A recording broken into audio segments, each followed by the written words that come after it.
Assalamualaikum warahmatullahi wabarakatuh. Selamat pagi, Pak Vindi, serta teman-teman sekalian. Izinkan kami dari kelompok 5 menyampaikan hasil presentasi kelompok kami dengan topik tren dan inovasi dalam akuntansi lingkungan. Materi ini kami susun untuk memahami bagaimana akuntansi dapat berkontribusi terhadap kelestarian lingkungan secara strategis. Kelompok 5 terdiri dari saya sendiri, Erisa Oktaria, Koni Anggraini, Linda Purnamasari, Nova Ramadini, dan Seli Armeta. Selanjutnya,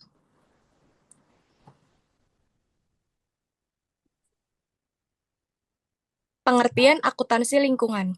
Akuntansi lingkungan adalah sebuah proses pencatatan, pelaporan, dan pengungkapan informasi mengenai dampak aktivitas perusahaan terhadap lingkungan. Tujuannya bukan hanya untuk dokumentasi semata, tetapi juga untuk membantu perusahaan mengelola dampak negatifnya secara lebih bertanggung jawab, serta memberikan transparansi kepada pemangku kepentingan. Selanjutnya akan dilanjutkan oleh rekan saya, Koni. Terima kasih. Baik, terima kasih Mbak Larissa. Di sini ada akuntansi konsep dasar akuntansi lingkungan. Akuntansi lingkungan adalah bagian dari akuntansi yang fokus pada bagian aktivitas perusahaan berdampak terhadap lingkungan. Jadi bukan soal cuma laporan keuangan, akuntansi juga akuntansi lingkungan ini juga mencakup tentang tanggung jawab sosial dan berkelanjutan.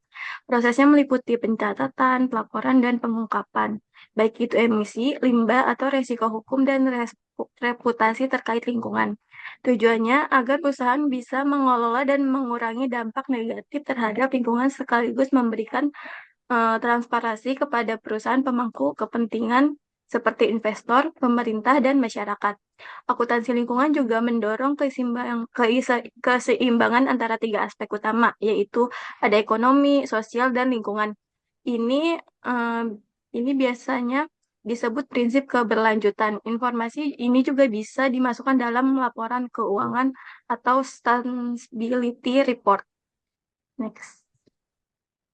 Selanjutnya ada tujuan utama dari akuntansi lingkungan adalah menciptakan transparansi. Jadi semua aktivitas perusahaan itu yang berdampak ke lingkungan bisa dilihat dan dinilai oleh publik maupun pemangku kepentingan. Selain itu juga akuntansi juga berfungsi untuk membantu perusahaan menghindari resiko hukum atau kerusakan reputasi akibat pelanggaran hukumnya. Dari sisi bisnis, akuntansi lingkungan bisa mendorong efisien biaya jangka panjang, misalnya dengan mengelola limbah lebih baik, perusahaan bisa menekan biaya operasional. Tujuan lainnya adalah untuk meningkatkan budaya daring dari perusahaan. Perusahaan yang peduli lingkungan cenderung lebih disukai konsumen dan investor. Dan terakhir, akuntansi lingkungan mendukung strategi bisnis berkelanjutan yang nggak cuma fokus sama profit, tapi juga ke planet dan people lainnya. Selanjutnya, slide selanjutnya akan dilanjutkan oleh teman saya. Terima kasih.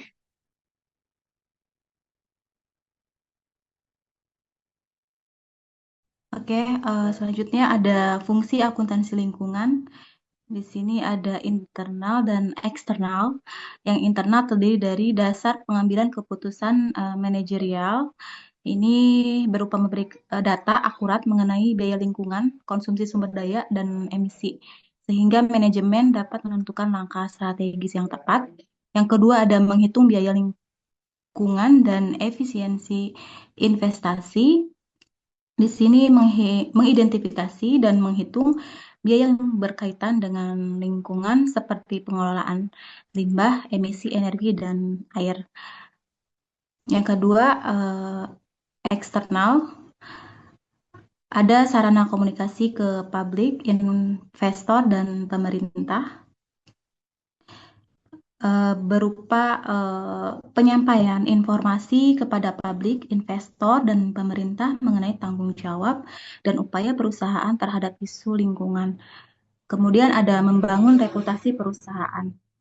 Di sini transparansi dalam pelaporan lingkungan memperkuat citra positif perusahaan di mata pemangku kepentingan.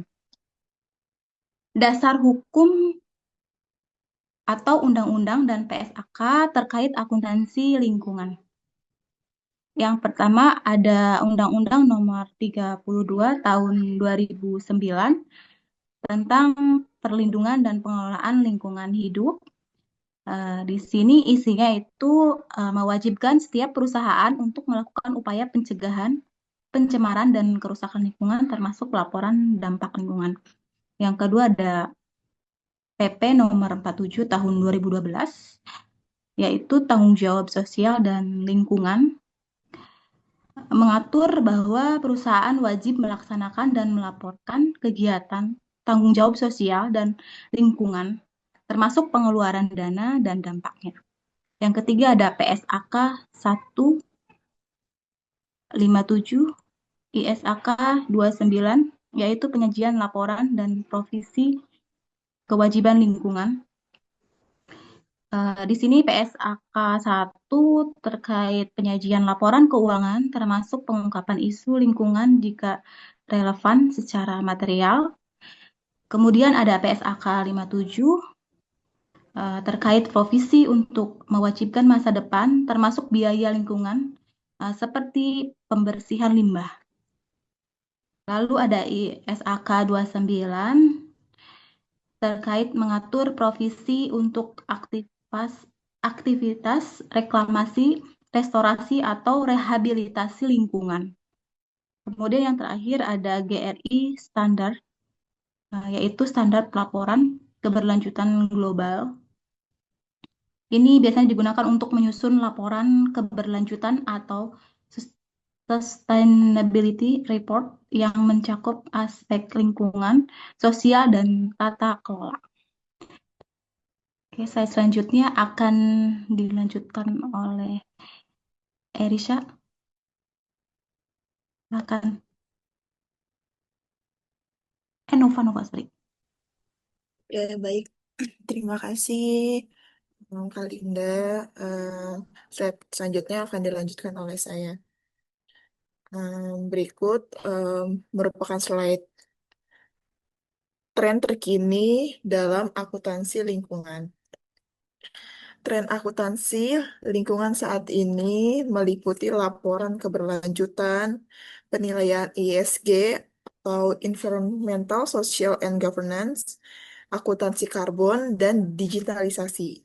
Perusahaan kini wajib melaporkan dampak lingkungan mereka secara transparan menggunakan standar global seperti GRI dan ESG. GRI merupakan Global Reporting Initiative, lalu mencatat emisi karbon, carbon accounting, serta memanfaatkan teknologi seperti IoT atau Internet of Things, ERP, dan blockchain untuk efisiensi dan akurasi pelaporan. Semua ini bertujuan meningkatkan kepatuhan, transparansi, dan daya saing perusahaan di mata investor dan publik. Berikutnya.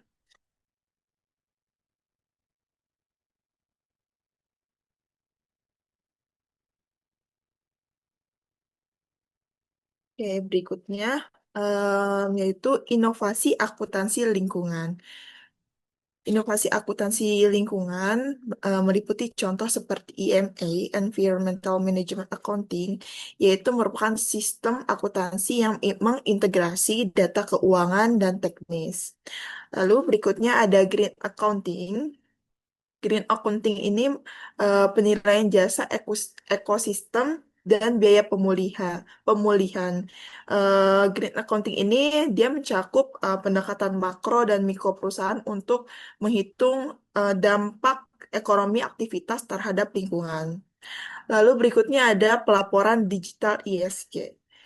Laporan digital ESG ini merupakan praktik yang dilakukan oleh perusahaan dalam aspek lingkungan, sosial, dan tata kelola melalui platform digital dan standar internasional. Makanya, laporan digital ESG ini bersifat real time dan transparan. Lalu yang terakhir ada triple bottom line. Triple bottom line ini merupakan kerangka akuntansi yang menilai kinerja perusahaan berdasarkan 3 aspek utama, yaitu profit, keuntungan ekonomi, people, kesejahteraan sosial, dan planet merupakan kelestarian lingkungan. Dan triple bottom line ini menggunakan laporan keberlanjutan dan sering dikaiti oleh konsep corporate social responsibility. Oke, slide berikutnya akan dilanjutkan oleh teman saya. Baik, terima kasih Nova. Di sini saya akan membacakan studi kasus penerapan Green Accounting pada PT Indosemen Tunggal Prakarsa terbuka. Sebuah perusahaan di industri semen dimulai sejak tahun 2017 dan menunjukkan dampak positif yang signifikan. Perusahaan mencatat dan mengelola biaya serta manfaat lingkungan secara sistematis, meliputi pengelolaan emisi, limbah, konsumsi energi, dan air. Strategi yang diterapkan mencakup investasi teknologi ramah lingkungan dan efisiensi sumber daya yang berkontribusi pada efisiensi operasional dan peningkatan reputasi. Green Accounting juga memperkuat transparansi dan menarik kepercayaan dari konsumen serta investor. Meskipun masih terdapat tantangan seperti kesulitan mengukur dampak lingkungan dan belum adanya standar pelaporan global. Praktik ini terbukti mampu meningkatkan kinerja lingkungan, menurunkan biaya operasional, serta menciptakan nilai tambah bagi karyawan, masyarakat, dan pemangku kepentingan secara luas. Next.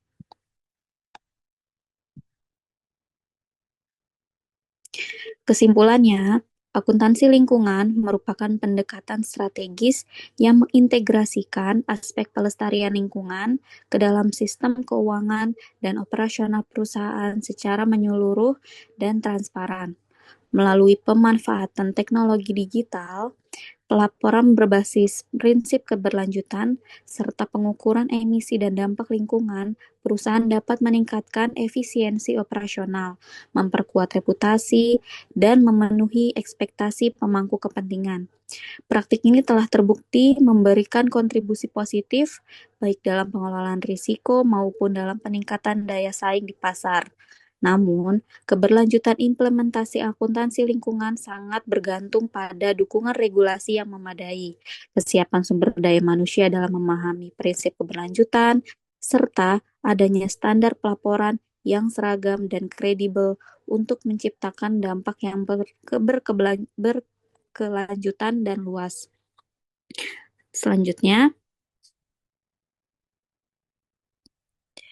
baik, demikian pemaparan mengenai tren dan inovasi dalam akuntansi lingkungan. Semoga materi ini dapat menambah wawasan kita semua tentang pentingnya peran akuntansi dalam menjaga keberlanjutan lingkungan melalui pendekatan yang lebih modern dan bertanggung jawab. Terima kasih atas perhatiannya.